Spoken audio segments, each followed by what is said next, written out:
when you go to your parents, or you're around your parents, or your adult figures, or whatever, whoever that may be, that like raised you and stuff, are you do you treat them, when you go to their house, do you treat their house the same as you go to, like, let's say your friend's parents or your friends?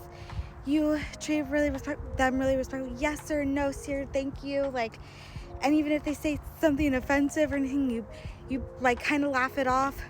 Like, it's more like a funny thing, not a thing you take seriously, because you're just vibing, right? But when you go visit your parents, or you go see your parents, oh yeah, and like offering to do the dishes and stuff like that, like, oh, here, I'll help you out in the kitchen and stuff like that, for, let's say someone else's house. Someone that we really respect, someone, or a best friend that we would just really adore, like however we treat them, and things that they say, we like laugh, even though sometimes it's probably offensive. But when it comes to your parents, do you notice the little stuff? Do you notice the things that they're starting to lack on, because they're getting a little, slower? And when they say certain things and bring up certain subjects, do you respond the way you would around somebody you don't know as much and really respect? Or do you have more of a defensive ear? Yeah, but my parents, we're maybe not close because of this, they treat me, okay, take that completely out of the window. Because you feel that way, you also may not be self-aware of the things that you could be doing to improve their life. When people improve your life, whether it's you, them, or them, whoever, if it was them, you would follow suit. Well, then sometimes if we feel that and we recognize it, then we have to be the one to fix it, right? Because we acknowledged it, we're aware of it. And the thing is, too, is what we've talked about with patterns and stuff like that. If this is how they've always seen, this is how their most influential people, the generations before them were cold. They didn't really listen with their hearts, only their heads. Because let's face it, nothing triggers us, no one triggers us more like our parents, right? Yeah, that's what I was thinking. And so when they're saying even the simplest things that can kind of set us off, then maybe responding, rather than defensiveness, respond with the way that you would somebody that you take very lightheartedly, very respectfully.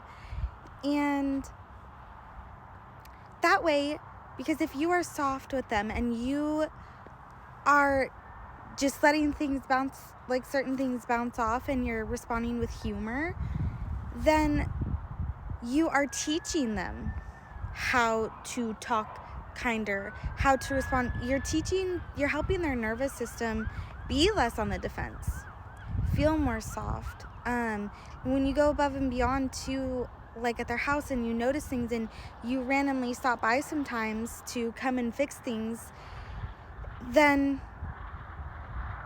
that also will make them feel appreciated. And when people feel appreciated, it makes them feel softer. It makes them more nurturing. It makes us want to be closer. And it just naturally makes us be better when people are softer. But if we respond with the same energy, as people are giving, we're just not teaching them things. And when we're also just pointing out what they're doing wrong, you're still not showing them what it looks like to be different, right? So yes, you're telling them what they need to do, but without that example, if you're still seeing the same thing and somebody's matching the energy, then am I just supposed to pull what this looks like out of my ass? What does that look like for you?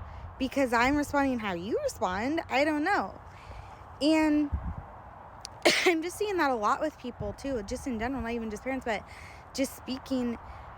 Sometimes, yes, I know that that person came off as an asshole. I know. But by pointing it out, you are not showing them any better. You're not showing them how to do it differently. And you're just making, when we do that to each other, we just make our nervous systems spike even more and feel even more on the defense because they don't feel safe.